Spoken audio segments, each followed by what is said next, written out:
to give us the Word of God.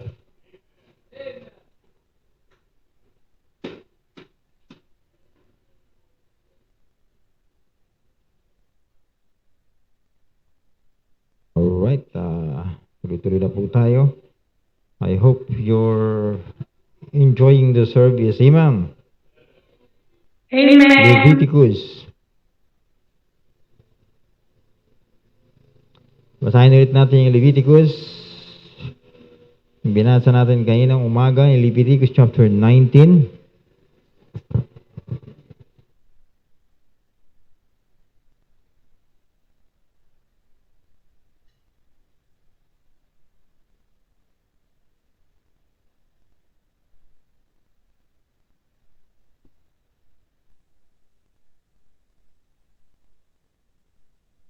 Alright. Let's read responsibly Leviticus chapter 19 from verses 1 hanggang 5. The Bible says, And the Lord spake unto Moses, saying, Speak unto all the congregation of the children of Israel, and say unto them, Ye shall be holy, for I, the Lord your God, am holy. Ye shall fear every man his mother and his father, and keep my Sabbath. I am the Lord your God. Turn ye not unto idols. Make yourself molten gods. I am the Lord your God. And if ye offer a sacrifice of peace offerings unto the Lord, ye shall offer it at your own will. No, that's okay na, okay na. Mahirap na yun. Nakikinig minsan eh. So, ang pinag-uusapan natin is, ano ngayon? And this understanding sacrifice. Understanding offerings. So, let's understand what sacrifice is all about. What is offering? What offering is all about? Huwag tayo po sandaling pumikit at manalangin. Dakilang Diyos ang makapangyarihan sa lahat. Muli po ay nagpupuri kami at nagpapasalamat. Muli niyo po kaming idinako, ibinalik sa bahay sambahang ito upang sumamba muli sa inyo sa Espiritu at katotohanan. Salamat po sa inyong mga anak. Maging yung aming mga kapatiran nasa virtual service. I pray na patuloy po kami bigyan ng maayos na connection sa hapong ito. At patuloy mo kaming abutin ng iyong mga salita. Gamitin mo lamang po, Panginoon Diyos, ang bibig ng iyong lingkod. Kayo po, Panginoon, na magsalita sa galagitan po namin. Sa ganon, ay maabot po ang pangangailangan ng bawat isa sa puso amin. Ugat sa kayo lamang po ang aming inaasahan. Kayo lamang po, Panginoon Diyos, ang unlimited God, unlimited ang wisdom, Panginoon Diyos. Alam mo po, Panginoon Diyos, na kami po ay limited, ako po ay limited. But we have you, O God, that are unlimited God. Lubos po kami sumasampalataya, Panginoon Diyos, na kayo lamang po, Panginoon Diyos, ang karapat-dapat na sambahin po namin. Kailangan karapat-dapat na aming paglingkuran. Kailangan karapat-dapat tumanggap ng glory and honor. Kaya Panginoon, ano mo matatanggap po namin na papuri, kaluwalat niya, o glory, ano man ang glory, Panginoon, ibabalik po namin sa inyo dahil kayo lamang po ang karapat-dapat tumanggap ng glory and honor. Diyos, pangunahan mo kayong patuloy sa hapong ito at abutin mo po ang bawat isa ng iyong mga banal na salita. At pagpalain mo po rin po ang aming pastor, Pastor Hill, Pastor Ed, at ang mga pastors mula sa aming mother churches na ito. At magbitin mo po ang bawat isa, bawat pastors and preachers para maabot ang pangangailangan ng mga tao na sa kanya-kanya po naming area of responsibilities. Pagkat salamat po, may isa blessing sa bawat isa. Salamat, Panginoon Diyos, ibinabalik po namin ang buong kapurihan, ang kaluwalhatian po sa inyo. At kung may nakikita mo kayong bahid ng kasalanan sa aming puso at isipan, patawarin mo po kami, O Diyos. Ito po yung aming dalangin sa pangalan ni Jesus. Amen. Please be seated.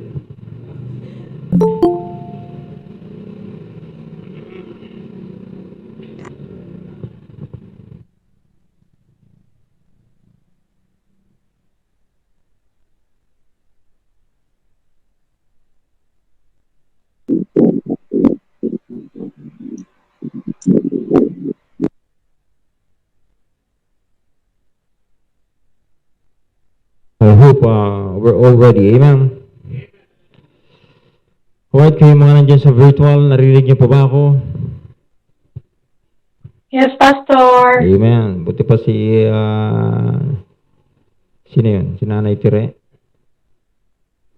Salamat sa inyong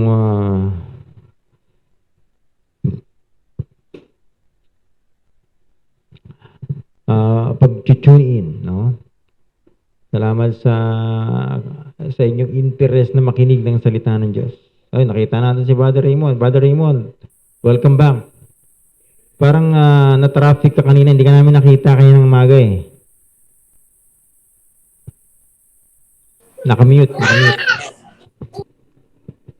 Adan din po si Joe. Anyway, mamaya ka na magpaliwanag sa barangay Brother Raymond, mamaya ka na magpaliwanag sa barangay o kaya sa presinto. May bisita ko, Amen. Pastor, si Joe Gomez. Alright, Joe Gomez okay, po. si Joe. Asan si Joe? Si Joe to. Pwede ka naming makita, Joe, Kung gusto mo makita, pwede mo kaming makita. Para makita. Papakita ko sila sa inyo. Ay, sa iyo, pag ikaw nagpakita. Joe Gomez. Oh, ikaw ang kausap ko ngayon. Ikaw, Joe.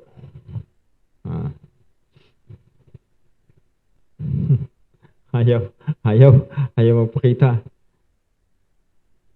Alright, tuloy-tuloy na tayo. Understanding sacrifice. Understanding offering. No?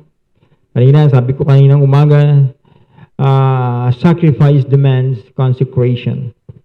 Hey, Joe, nagpakita rin si Joe. Pwede ka magpakita habang nakikinig para masaya. Sacrifice demands consecration. Ano nga yung consecration? Ano nga yung consecration? Alala niyo pa ba? Sanctification. No?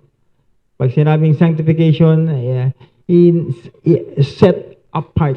Ikaw inihiwalay ng Diyos for God's purpose. No? Tayo ay inihiwalay ng Diyos mula sa sanglibutan. Inihiwalay tayo for God's purpose. Kaya nga meron tayong ministry. When you say ministry, it's all about people. We're ministering people. No? Kaya sacrifice demands consecration. Sa lahat, no? Ano mang i-offer natin sa Panginoon, it must be consecrated. It must be sanctified. Para ito ay maging katanggap-tanggap sa Diyos. I hope naunawaan niyo po yung pinag-uusapan natin. Parang hindi. Wala, nakanganga sila. Anong sinasabi ni Pastor? Ayaw na unawaan niyo yung pinag-uusapan natin. So, ang mindset doon, kaya nga sacrifice demands consecration. Yun lang ilagay mo sa mind mo. What is consecration? Sanctification. And what is sanctification? Being set apart. Ikaw hinihiwalay sa kolokyal na pananalita. Ikaw mula sa sanglibutan, tinawag ng Diyos, iniligtas ka. I hope you're saved. Amen. At nung ikaw ay naligtas, ikaw ay idinagdag niya sa kanyang iglesia, sa church, sa body, the body of the Lord Jesus Christ. Inilagay ka dyan for a purpose. I hope na unawaan nyo. Kaya ka narito, may purpose ang Diyos sa'yo. Yun na lang, kung bago man tayo sa church, at alam natin na papakinggan mo ngayon na may purpose ang Diyos sa'yo, yun ang discovery mo habang tumatagal tayo sa iglesia. Ibig sabihin, gagamitin tayo ng Panginoon for a purpose. Ano man, saan man. Kaya nga si Paul, nakarating dito, ayan, nandyan na siya na ngayon sa operator natin. Kaya nga hindi maayos-ayos yung ating gumagamit ang Diyos ng tamang tao sa tamang posisyon. Kaya hindi lahat, ang katawan ng Panginoong Hesukristo ay ang iglesia ay inahintulad sa katawan ng tao. Di ba? Yung ulo ay ang Panginoong Hesukristo. Kaya nga, if the Lord Jesus Christ is not the head of the church is dead church. Patay. Ibig sabihin, hindi lumalago. Kung buhay ang church, lumalago. Nagmumove, tuloy-tuloy. May momentum of growth. That's the church. No, tuloy-tuloy, lumalago. No? Pero yung katawan, kita mo yung katawan, may iba't ibang parte at lahat yan may purpose. Kaya hindi pwedeng lahat maging bibig. Hindi pwedeng lahat maging kamay. Nakakita ka ba ng isang tao na puro mata yung mukha? Alien ang tawag natin doon, di ba? Nakakita ka na ba ng tao na 5 ang kamay? Of course not.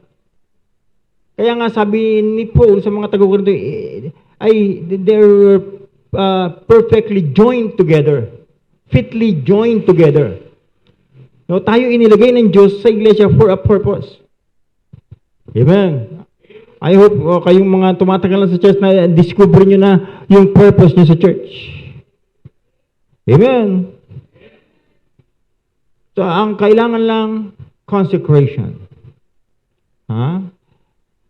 I-offer lang natin, sabi ko kanina mga, let's offer our body a living sacrifice. Holy, acceptable unto the Lord. Why? Because this is the only reasonable service we have. Ito yung katanggap-tanggap na paglilingkod natin sa Panginoon. Alright? I hope maliwanag na po yung unang puntos na yan. Sacrifice, palitan natin. Offering demands consecration.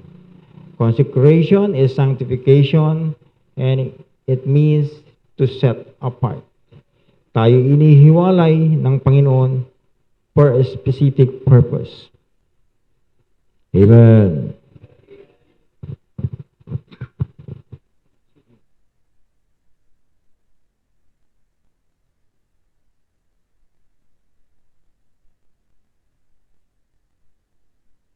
The second thing is, ano ngayon?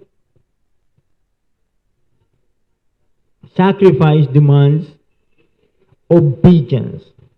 Obedience is very, very important in our Christian life. I hope naunawaan niyo yung sinasabi ko. Ang sinabi ni Paul na, present your body a living sacrifice. Present your bodies a living sacrifice. We need to obey the command. I-present natin yung sarili natin as a living sacrifice. Holy, katanggap-tanggap. Banal, katanggap-tanggap sa harapan ng Diyos. No? Ibig sabihin, hindi tayo magko-compromise sa anumang uri ng kasalanan. Susunod lang tayo ayon sa pagkatawag sa atin ng Panginoon. Kaya nga pagka nilagay natin to sa pag-o-offer, sabi ko kaninang umaga, kung mag-o-offer ka sa Panginoon, bago ka magbigay ng offering mo, ng gift mo sa Panginoon, kung may problema ka sa kapwa mo, lapitan mo muna. Ayusin mo muna yung problema mo. Ay, paano, Pastor? Hindi naman ako kinakausap ng misis ko. Eh, di kausapin mo. Paano, Pastor? Hindi naman ako kinakausap ng mister ko. Kausapin mo. Hanggang sa maayos. Bago mo balikan yung iyong sacrifice, yung iyong offering. At para maging katanggap-tanggap sa Panginoon. So, ang mindset, susundin lang natin kung ano yung kinukumand ng Panginoon. So that yung ating offering, yung ating sacrifice ay magiging katanggap-tanggap sa Diyos. Amen. Amen.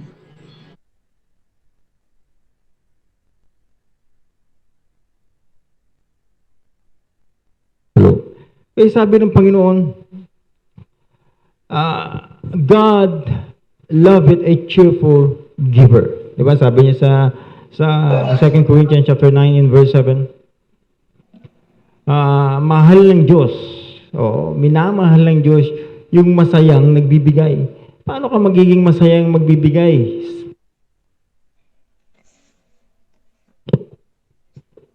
Paano kang magiging masayang magbibigay sa Panginoon kung meron ka namang kagalit? Amen. Hindi mo pwedeng paghiwalayin yun. May command ng Panginoon dun eh. May command ng Panginoon. Ayusin mo yung kagalit mo bago ka mag-offer. And God loveth a cheerful giver. Paano ka magiging masaya kung meron kang ang kagalit? Hindi mo naman pwedeng deadmahin yun. Bahala siya, magalit siya sa akin kung gusto niya. Basta ako sa kanya, hindi galit. Hindi. Ayusin mo. Bakit siya nagagalit sa iyo?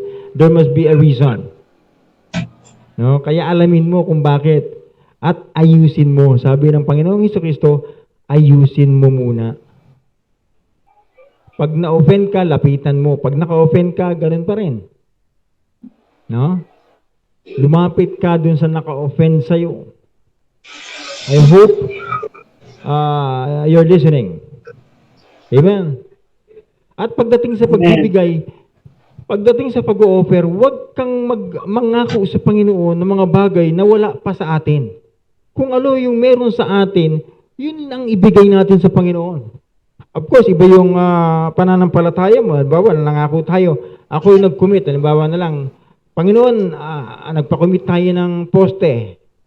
Kailangan natin ng 6 na poste. Panginoon, akin yung isang poste. Pananampalataya mo yon, no? At sigurado naman, pagka yan ay kinumit mo ayon sa iyong pananampalataya, ibibigay sa iyo ng Panginoon yan sa tamang panahon. Ayon sa pangangailangan ng iglesia. Are you listening? So, huwag tayong mangangako. Oo, sasabihin natin, Panginoon, saka ko na lang ibibigay, hindi ka mangangako, saka ko na lang ibibigay pag ganito. So, hindi tayo makapag-tapat na ngayon sa giving natin, sa offering natin. Kasi inaantay natin, magkaroon lang ako ng ganito, bibigay ko talaga, ipagtatapat ko talaga sa Panginoon. Hindi ganon, tingnan nyo. Sabi ni Paul sa 1 Corinthians, or 2 Corinthians, in chapter 8, in verse 12. Sabi niya, for if there be first a willing mind, it is a matter of willing mind to give. It is accepted according to that a man hath, and not according to that he hath not. Tatanggap-tanggap na kung anong meron kayo at yun, ibibigay mo yun ang ipagtatapat mo sa Panginoon. No, wag mo nga antayin, nagkaroon lang ako ng ganitong pera ganito ang gagawin ko. Wag mo munang bilangin yung, sabi nga ni Brother Arnold kagabi, hirap talaga magbilang ng sisiw pag hindi pa napipisa yung itlog So, nagkakamali tayo ng judgment tuloy. No? Kaya, kung ano lang yung meron sa atin, yun muna yung ipagtapat natin sa Panginoon. So, sacrifice, offering, demands, obedience. Maging obedient lang tayo dun sa maliit na pinagtitiwala sa atin ng Panginoon. Huwag natin antayin ipagtiwalaan tayo ng malaki, saka tayo magiging masunurin. Masunurin tayo, maging masunurin tayo sa maliit para pagpalain tayo at pagkatiwalaan pa tayo ng mas malaki ng Diyos. I hope you're getting my point. Amen? So, we cannot offer or we cannot give our offering. Sabi ko nga kanina umaga, hindi natin maibibigay hindi tayo makakapag-offering hanggat hindi natin naibabalik yung para sa Panginoon. So, maging faithful muna tayo na magbalik ng pera ng Panginoon. Kasi hindi pa tayo nagbibigay ng offering natin hanggat hindi natin naibabalik yung kanyang tithes. Yung 10% ng lahat ng ating income ay sa Panginoon yun. Ay, bakit na naman yan, pastor, na naman yan? Wala, binabalikan lang natin, sorry.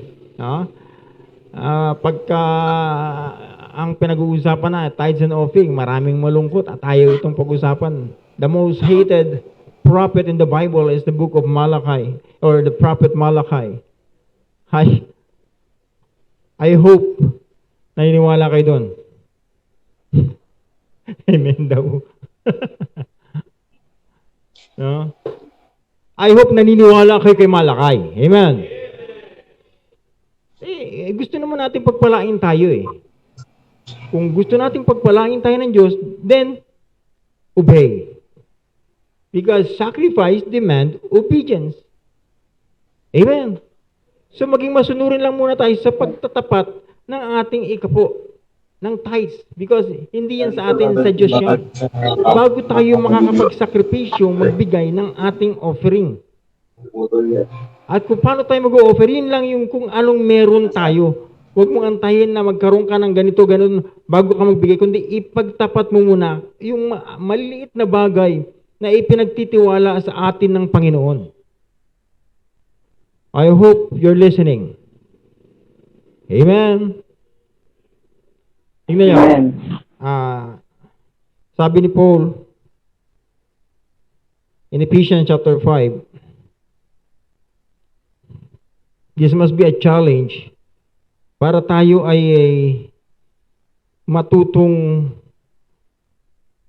magbigay ng merong pagmamahal. Kasi pwede naman tayong magbigay ng walang pagmamahal eh.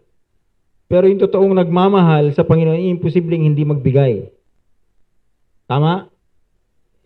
Pag tayo totoong nagmamahal sa Panginoon, imposibleng hindi tayo magbigay. No?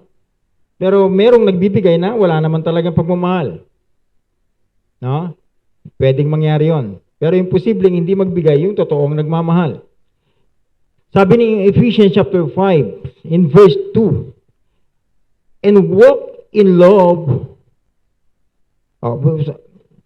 Sabi ng verse 1, basahin natin, sabi ni Paul sa mga taga-Epeso, be ye therefore followers of God as dear children. Maging tagasunod tayo ng Diyos. Obedience ang pinag-uusapan. As dear children. And walk in love. Bakit? Kasi sabi niya, as Christ also hath loved us. Si Kristo na nagmahal sa atin and had given Himself for us. Paano ibinigay? As an offering and a sacrifice to God for a sweet-smelling savor. Na anong inoffer ng Panginoong Jesucristo yung kanyang sarili sa Diyos, sa God the Father. It is a sweet-smelling savor unto God. Natuwa ang Diyos Ama nung ibinigay ng Diyos, ibinigay ng Panginoong Jesucristo ang kanyang sariling buhay. Natigis ang kanyang sariling dugo.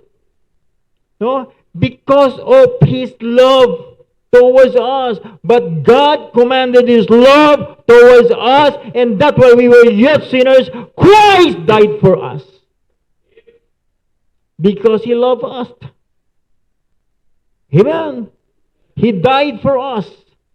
Para hindi na tayo maparusahan sa apoy ng impyerno. Amen. Kaya nga ang takubilin na lang dyan ni Apostol Pablo, sabi niya, be ye therefore followers of God as dear children. Tayo yung mga anak na ng Diyos, maging tagasunod tayo ng Diyos and walk in love. Bagay na napakahirap. Ibig sabihin nung walk in love yan, be occupied with love. Maging punong-puno ka ng pag-ibig. Na pag-ibig na nanggaling sa Diyos. Kung mauunawaan lang natin kung paano tayo inibig ng Diyos, dapat the same love na i-express natin sa tao. Alam naman natin, ang tao hindi nakarinig ng salita ng Diyos, hindi nakarinig ng gospel, pupunta sa impyerno. But my question is, where is our burden? Nasa na yung burden natin sa mga tao na mapupunta sa impyerno, na antig man lang ba yung ating puso, yung ating pagmamahal sa taong pupunta sa impyerno, na ibahagi man lang ba natin sa kanya yung gospel? Because they need the gospel. They need the word of God. They need to get saved. Amen. I hope naunawaan po natin yung pinag-uusapan natin. Again, sacrifice demands obedience.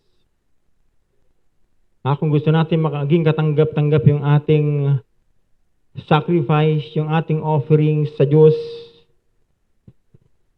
sundin natin kung paano to magiging katanggap-tanggap sa Diyos. Yung pattern ng Diyos na tinuturo sa atin, yun ang sundan natin. Yun yung sundin natin. Para ito ay maging katanggap-tanggap sa Diyos. Amen. I hope naunawaan po natin yung ating pinag-uusapan. Amen. Okay lang ba kayo? Then the third thing and the last. Malapit na. Ito ang inaantay nyo eh. Pwede na kayo magsuot ng mga sapatos nyo.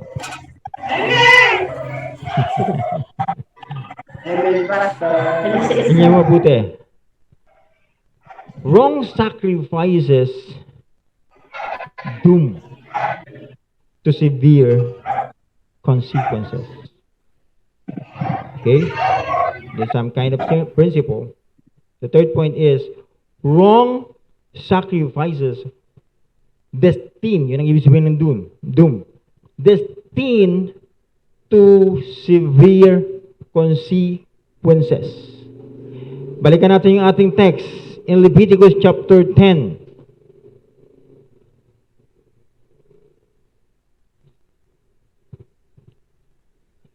Sabi verse 1, chapter 10 on the book of Leviticus, and Nadab and Abihu, the sons of Aaron, took either of them his censer and put fire therein, and put incense thereon, and offered a strange fire before the Lord, which he commanded them not. Hindi naman inuutos ng Diyos, pero yun ang kanilang ginawa. And there went out fire from the Lord, and devoured them, and they died before the Lord. Namatay tuloy sila. Dahil ang ginawa nila, itong mga priest na to, na mga anak ni Aaron, yung bagay na hindi naman inuutos sa kanila, yun ang ginawa nila. Kaya napakahalaga na, yung point number 2, yung obedience, yung sacrifice demands obedience, napakahalaga ng tamang pagsunod sa inuutos ng Diyos. Amen? Because if not, wrong sacrifices doom to severe consequences, tulad ng nangyari kay Nadab at kay Abihu, na anak ni Aaron, namatay sila sa panahon na hindi pa dapat sila mamamatay because of their disobedience to God. Amen. I hope na unawaan niyo po yung ating pinag-uusapan. No? Wrong offerings could get severe consequences in our Christian life. Kung yung maling pag-o-offer natin ay makakakuha tayo ng severe consequences tulad nung nangyari sa mga anak ni Aaron. No? Kung ito ang matatanggap natin bilang mga Kristiyano, then avoid it. Amen. I-avoid mo yun. Paano ba yung pastor? Paano ba magiging mali yung aking offering? Okay, let's get an example. Sasabihin mo, Pastor, mayroon akong calling talaga. May burden ako sa ministry. I want to serve God full-time in the ministry. Yes, I do. Kaya lang, meron pong bumabagabag sa akin. Parang gusto ko pong magtrabaho para makapagbigay po ako sa mga full-time. I hope familiar sa inyo yan, mga full-time. No? So, gusto nating magsakripisyo somehow. Gusto nating magkaroon ng ibang offering, pero alam mo na ikaw ay ikaw ay tinatawag ng Panginoon. Meron kang sariling commitment supposedly sa Panginoon, pero ang gusto mong mangyari, magtatrabaho ka para sa iba. Gusto mo mag-offer nang hindi naman pinapagawa sa iyo ng Panginoon. I hope you're getting my point. So, hindi yung katanggap-tanggap sa Diyos. Kaya dapat maliwanag sa atin kung ano ang pagkatawag sa atin ng Panginoon. Dapat maliwanag sa atin kung saan tayo dinadala ng Panginoon. Amen. Tinawag ka talaga ng Panginoon para magtrabaho at para mag-support sa mga full-time, so be it. Pero kung alam mo, tinatawag ka naman ng Panginoon for full-time ministry, bakit ka magdadalawang isip? Are you listening? So wag natin gawin, ang punto ko dito, wag natin gawin yung bagay na hindi pinapagawa sa atin ng Panginoon. Bagkus ang gawin natin yung bagay na pinapagawa sa atin ng Panginoon. Amen. Kasi nasa pagsunod yung pagpapala. Minsan kasi, ang tingin lang natin, sabi nga ng preacher namin ng Sabado, yung tingin lang natin sa blessing, yung blessing lang, kung gaano ka karami ang pera mo. Parang yun lang ang tingin natin sa blessing. Pag ikaw ay abundant sa material, financial blessing, parang ganun lang ang tingin natin sa blessing. But it doesn't mean na ikaw ay maraming pera, ikaw ay maraming tinatangkilik, meron kang bahay, meron kang sasakyan, meron kang maraming ari-arian, hindi nangangahulugan, na yan ay blessing. Hindi lahat ng pera ay galing sa Diyos. Kaya kami nanalo sa wedding o sa loto Huwag mo sabihin galing sa Diyos yan. Opo, hindi po galing sa Diyos yan. Pag ang pera galing sa sugal, hindi yan galing sa Diyos. Yes, sir, Pastor. Tumataya ka pa ng loto, nako. Naniniwala ka sa swerte, wag na kasi mamalasin ka, kapatid. Amen. Pagka ikaw Kristiyano na hanggang ngayon, naniniwala ka sa swerte, ay nako, mamalasin ka talaga. Samantalang tayo mga Kristiyano, hindi tayo naniniwala sa swerte, hindi tayo naniniwala sa malas. Bakit? All things work together for good. Yes. For those who Amen, love God. Pastor. Who love God. Amen. Amen. I hope nakukuha niyo po ang aking punto. Amen. Amen. Amen, Pastor. Kaya nga, may mga Kristiyano hanggang sa ngayon, sinakasakripisyo nila sa trabaho yung araw ng linggo. Magtataka ka. Mas gusto nilang magtrabaho para kumita ng pera pag linggo. Kita mo.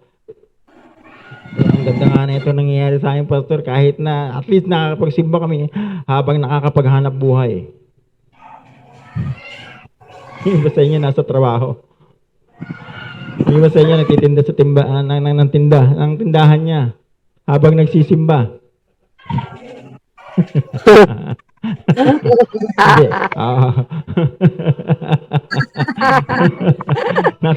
Natawa yung may tindahan Sorry, Pastor. Wala po kayo sa akin, Nay. Hindi ko na makita yun, Nay, Wala tayong magagawa. Bukas ang tindahan. Kaya nga sa atin, pag linggo, iniiwanan talaga natin yung ating bahay para magtinda. Sa linggo, doon lang sa tindahan. Para walang bibili. Diba, Nay? Oh.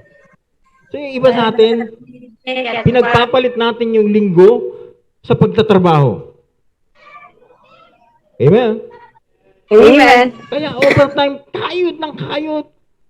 Lahat ng holidays pinapasukan kasi double pay. Hanggang sa nawalan ka na ng panahon sa Panginoon. Akala natin sakripisyo yun. Anyway, nagbibigay naman ako ng aking tithes and offering sa Panginoon. Hindi po. Obedience is better than sacrifice. Yes. Amen. Yun ang sabi ng Panginoon kay Saul, kay King Saul. Amen. Amen. Huwag natin gawin yung bagay na hindi pinagagawa sa atin ng Panginoon. Amen.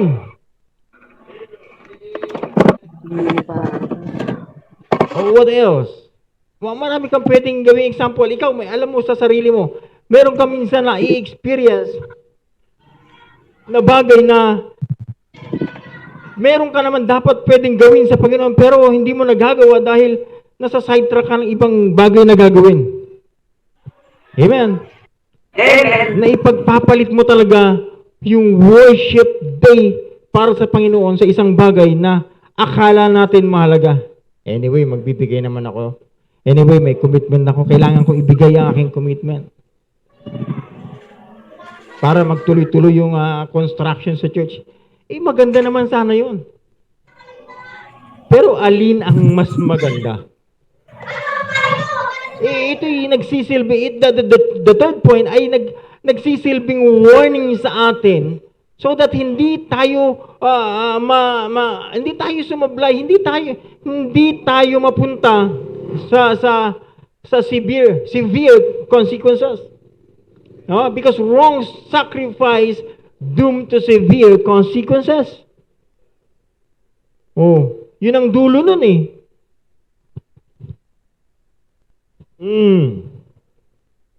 I hope naunawaan niyo po yung aking sinasabi. Malapit na tayong matapos. Tulad ng panalangin niyo, sana madaling matapos. Kasi may hinahabol pa akong teleserye. Amen. Kaya nga kapatid, tayo ay may kanya-kanyang pagkatawag sa Panginoon, may kanya-kanya tayong ministry kung saan tayo inilagay ng Panginoon. Kaya nga, ang challenge ko dyan sa atin, lalo sa mga full-time, just do your part. Just do your responsibility. Kasi meron kang personal na pananagutan sa Panginoon. Yung pananagutan ko ay hindi mo pananagutan. Kung ano ang pinagtiwala sa iyo ng Panginoon na trabaho, gawin mo lang yan kasi iyan yung ipagsusulit mo balang araw sa Panginoon. Amen. Kung ikaw ay tatay, pinagtiwalaan ka ng Diyos ng isang pamilya, ikaw ay responsable na magturo dyan sa pamilya mo. Alagaan yung pamilya mo. I-provide yung pangangailangan ng pamilya mo. But let me remind you, ang pangunahin nating responsibility, mga tatay, mga husband, ay i-lead natin sila sa sentro ng kalooban ng Diyos. Fathers, I hope you're listening. Kayong mga tatay na nandyan sa Google Meet, I hope narinig nyo ako. So ang pangunahin nating responsibility sa ating pamilya ay i-lead sila patungo sa kalooban ng Diyos. Amen. Kung gusto natin magkaroon ng masaya at healthy pamilya, yun ay dapat nating gawin.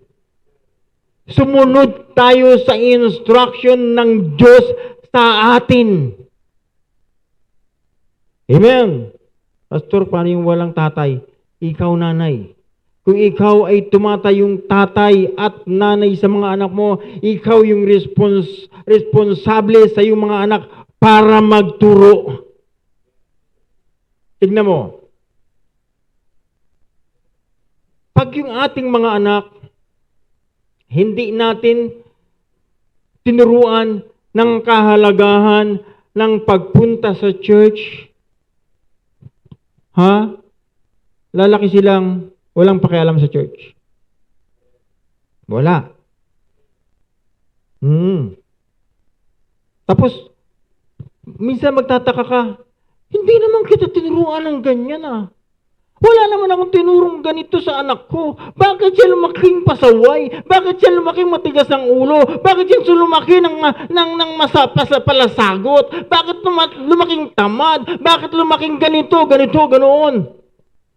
Yun na nga yun. Wala kang ngang itinuro ang problema. Wala kang itinuro. As in, wala. Bakit? Kasi wala nang tatay, wala na, nagtatrabaho palagi yung tatay. Ikaw nanay, nagtrabaho ka rin. Sinong naiwan sa mga anak mo? Katulong. Anong tituro ng katulong dyan? Para siyempre hindi maistorbo yung katulong na nagsiselfone, bibigyan niya rin ng cellphone yung anak mo. Kaya nga yung mga tatay, mga nanay na ayaw din nilang, wala silang gana magturo sa anak, ibibigyan na rin lang nila ng cellphone yung kanilang mga anak Para huwag silang istorbohin din sa pagsa-cellphone. Sa pag-e-email. Amen. Kanya-kanya. Biruin mo, nasa loob sila na isang tahanan, pero pagdating sa pagkain, hindi pa sila magkasabay-sabay sa kainan. Yung isa nagsa-cellphone, yung isa nasa harap ng TV, yung isa kung ano-anong ginagawa. Familiar? Is it happening? Yes. Parang normal na ngayon yun. Na nandun na nga sila sa harapan ng lamesa, hindi pa sila nag-usap-usap. Sa cellphone pa sila nag-uusap-usap. Amen. Kapatid, magulang, it is our responsibility. Kung gusto natin magkaroon ng malusog na pamilya, healthy family, let's follow the Word of God. Let's obey the Word of God. Amen. I hope you're listening. Amen, fathers. Amen, nasa Google Meet. Kung naunawaan niyo ako, pwede kayong mag-react dyan. Amen. Amen. Amen. Kaya, pastor, sa totoo lang, gustong-gusto kong mag-lead.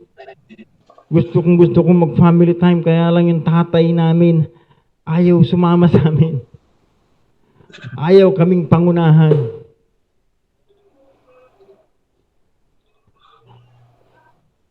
Ayaw? Di, ikaw mag-lead. Hayaan mong mapahiya yung tatay na yan, na ang nagli-lead sa pamilya ay nanay. Nakakahiya yun. Pag pinabayaan mo na lang yung misis mo mag-lead sa iyong mga anak, nakakahiya yung tatay kasi ibig mong sabihin hindi mo ginagampanan yung iyong responsibility bilang tatay. Nakakahiya yun. Amen. Pastor, kasi yung misis ko, ayaw naman maniwala sa akin. Matagal ko nang niyayaya mag-family time, pero hindi naman siya sumasama sa akin.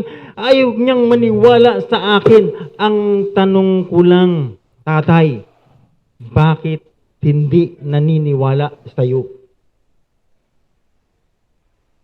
Bakit? Meron ka bang nagawa na nagsira ng tiwala niya sa iyo?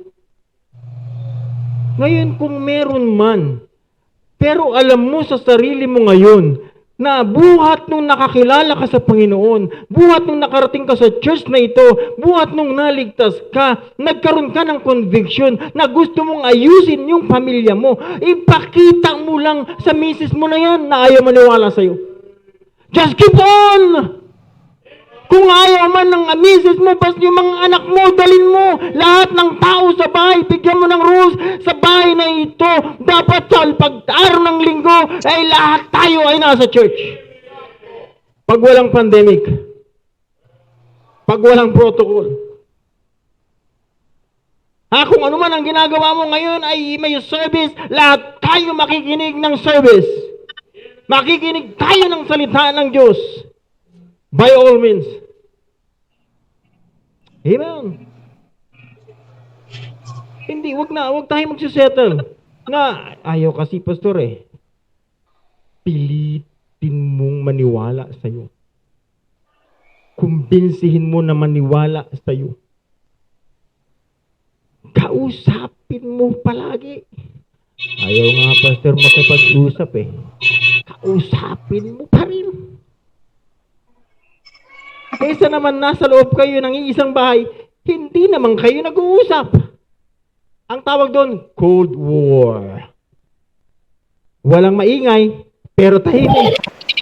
Walang maingay, pero walang usapan. Ibig sabihin, ganun din yun, magkakasama kayo, pero hiwalay kayo ng mga kaisipan. Amen. Amen. So let's do our responsibility. Kasi may masakit na consequences yung hindi pagganap ng ating responsibility. Huwag natin hayaan ko na lang hatulan ako ng Panginoon. Hayaan ko na lang, bahala na lang ng Panginoon sa asawa kong ito. Kasi maawa ka sa asawa mo pag pinaubaya mo yan sa Diyos. Hindi, yung anak niya. Turuan, pilitin. Kung ano yung maganda sa atin, maganda para sa ating misis. Kung ano yung maganda sa atin, maganda para sa ating mga anak. Huwag natin silang pabayaan sa isang sulok ng bahay natin na walang ginagawa. Bigyan mo siya ng gagawin. Kasi pag wala na yung ginawa, pag wala yung gagawin, kung ano-ano na lang ang gagawin yan.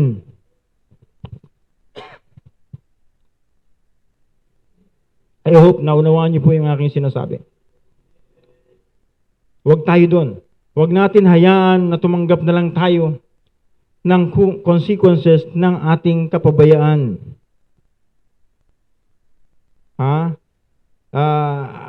Samantalang alam na natin yung tama, hindi pa natin ginagawa, sabi ni James, ito ay kasalanan.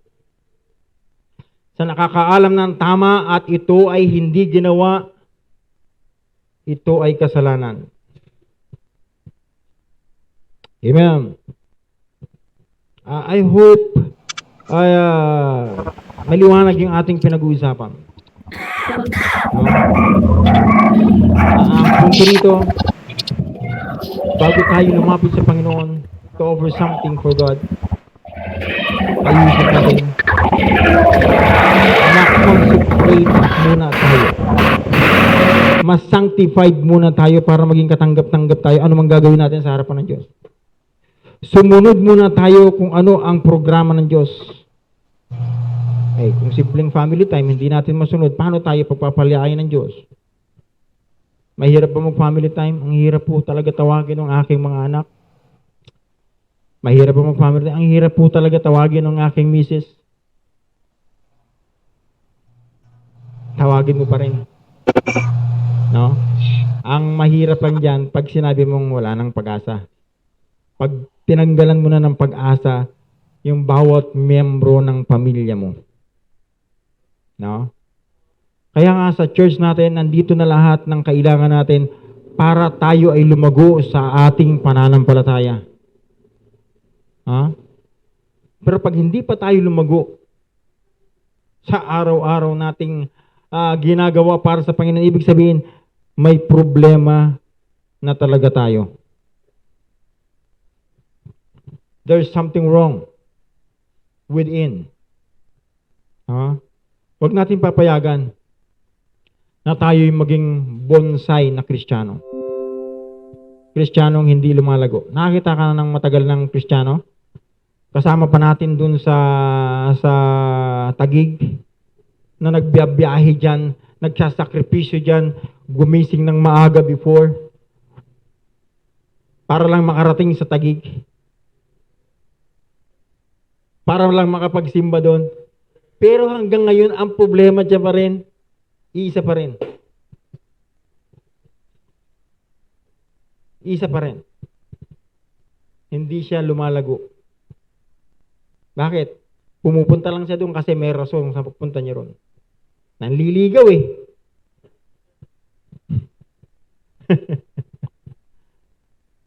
Oh.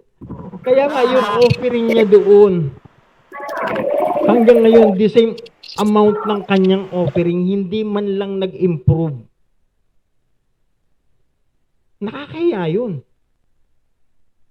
Anong tingin mo sa Diyos? Pinagpapala ka ng Diyos kung ikaw man ay buhay pa ngayon, may kalakasan ka, meron kang tinatangkilik, kumakain ka 3 beses, 5 beses isang araw, tapos pag ikaw nag-offering,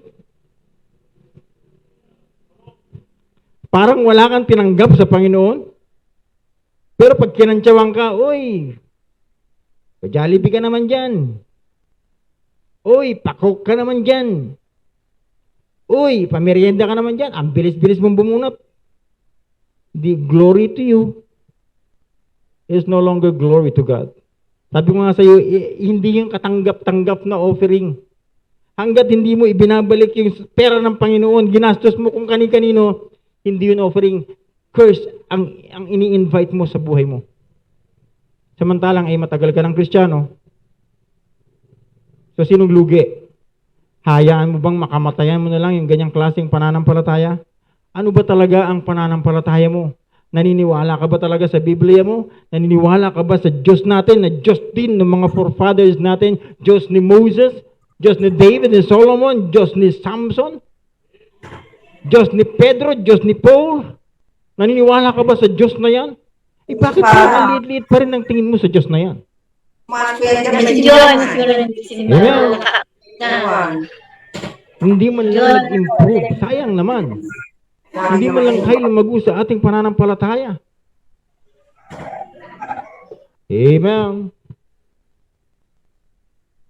But let me remind you once again, God loveth a cheerful giver.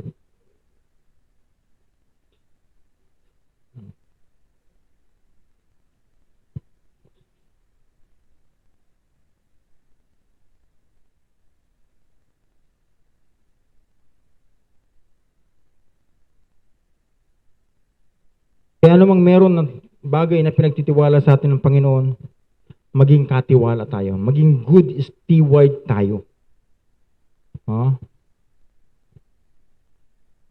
Huwag natin gagawin yung bagay na hindi pinagagawa sa atin ng Panginoon. Instead, gawin lang natin kung ano yung instruction sa atin ng Diyos. Kung ikaw ay tatay, just do your part. Love your wife. Yan ang command sa atin, love.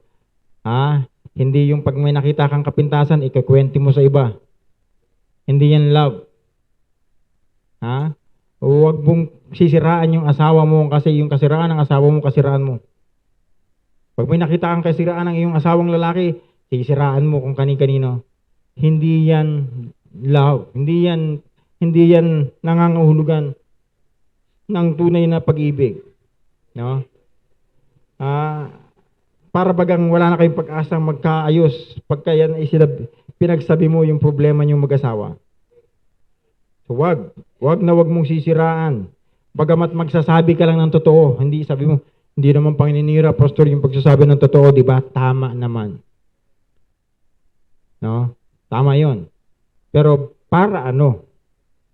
At sasabihin mo yung kasarian ng asawa mo. Para ba tulungan siya or para anuan? What's the reason? Kung sinasabi mo para tulungan siya o humingi ka ng counsel sa tamang tao, maganda naman yon. Ibibigay mo yung background para mabigyan ka ng magandang counsel. Pero pag nagalit ka tapos sasabihin mo, alam mo talaga yan si ano, minumura mo pa. Pasaway talaga yan si tatay mo na yan. Sinabi na nga ganito, wag nang ginawa pa rin . Sinabi na wag maninigarilyo kasi nasisingot namin, sigarilyo pa rin ang sigarilyo . Sinabi na wag iinom, nagdadala pa dito ng mga barkada para mag-inom sa bahay. Tama yun, sabi mo sa akin para bisitahin, sorpresahin natin dyan. Kung ganyan pa rin ginagawa ng tatay na yan. No? Pero kung nakikita mo naman, may pagbabago. Unti-unting nagbabago. Sinasabi naman sa iyo yung totoo. Ganito yun, mga misis. para hindi puro sama ng loob ang mararamdaman mo sa mister mo. No? Ang gawin mo, lahat ng sasabihin sa'yo ng mister mo ay paniwalaan mo. Kung sakali man yan ay magsinungaling sa'yo, no? Hindi mo yan kalugihan. Kalugihan niya yan. Yeah. Kaya ang prinsipyo natin dito, anong sasabihin sa'yo, paniwalaan mo. Pag nagsinungaling yan, later on, i-reveal naman yan ng Panginoon. Magbubunga yung kasalanan na yan, kung kasalanan man yan. Sige lang, paniwalaan mo. Mag-submit ka pa rin, ikaw wife, mag-submit ka pa rin sa husband mo. Kasi yan naman ang responsibility mo. Huwag puro tamang hinala, para kang adik eh. Lagi ka, punong-puno ka na ng pagdududa eh. Lagi na lang si Pasing nasa isip mo. Porket binabanggit ko si Pasing dito, parang naniniwala ka na sa akin. Joke lang yun. Pagkapat minsan-minsan, totoo yun. Wag ganoon, no? Paniwalaan mo yung sinasabi ng asawa mo. Mag-submit ka lang, wife, mag-submit ka lang. And enjoy your life. Being a wife or being a husband or being a children. I-enjoy nyo yung buhay nyo bilang isang Kristiyanong pamilya. At yung driver ng pamilya na yan, walang iba kundi ikaw, tatay. Huwag mo nga hayaan na ipadrive sa misis mo yung manibela ng pamilya mo. Hindi marunong mag-drive yan. Kung marunong man, non-pro yan, non-pro. Ikaw yung professional driver. May lisensya ka. Huwag mong may lisensya ka. May authority ka galing sa Diyos eh. You need to drive your family. Ikaw yung pilot dyan. Ikaw yung kapitan yan. Kung yan man ay barko, ikaw ang kapitan yan. So huwag mong ipapaubaya sa mga pirata. Amen. Huwag mo nga hayaan na lalayas-layasan ka lang ng misis mo. Hindi mo alam kung saan pupunta. Dapat mawin mo yung misis mo. Ibig sabihin, paano mo mawin? Dapat bumalik yung tiwala niya sa'yo. Paano bumabalik yung tiwala? Ipakita mo na katiwa-tiwala ka. For you fathers, husband, naniniwala ako kung ano man ang sinasabi mo sa akin bilang tatay. Bilang tatay mo na lang sa pananampalataya. Ano man sinasabi mo, naniniwala ako dyan. And meron kang desire na ayusin yung pamilya mo, naniniwala ako dyan. Pero kung ano mang bagay ang umahadlang para hindi mo ma-drive yung buong pamilya mo, yun ang diskubrihin mo kung paano mo gagawin yun para madala mo sila sa sentro ng kalooban ng Diyos. Amen. I hope the message is clear. Amen. Understanding sacrifice. Number 1 is offering demands consecration. Offering demands obedience. And wrong sacrifice or wrong offerings doom to severe consequences. Huwag natin hayaan mapunta tayo doon. Huwag natin hayaan yun ang maging last stage natin, yung severe consequences. Ang worst, the worst is yung death. Consequences na kamatayan pagkahiwalay. No? Then my question, what kind of sacrifices or what kind of offerings we have for God right now? Is it already consecrated offerings? Are we obeying the demands or commands of God pertaining to our offerings? And then always think about consequences if we will not obey the right pattern of sacrifices or giving our offerings. So our sacrifices for God could glorify or dishonor God. No? Yung ating sacrifice ay pwedeng makapag-glorify at makapag-dishonor sa Diyos natin na totoo at buhay. Amen. I hope the message is clear. Parang hindi maliwanag. Ulitin ko. Amen, Pastor. Ulitin ko to. Pag ko lang sumagot dito. I hope the message is clear. Amen. Kaya naniniwala akong gusto nang matapos. Kaya ang lakas eh. Kanina wala eh. Parang gusto kong ulitin na sa first point eh. Amen. I hope the message is clear. Amen. Amen. Gusto kong sagot. Amen.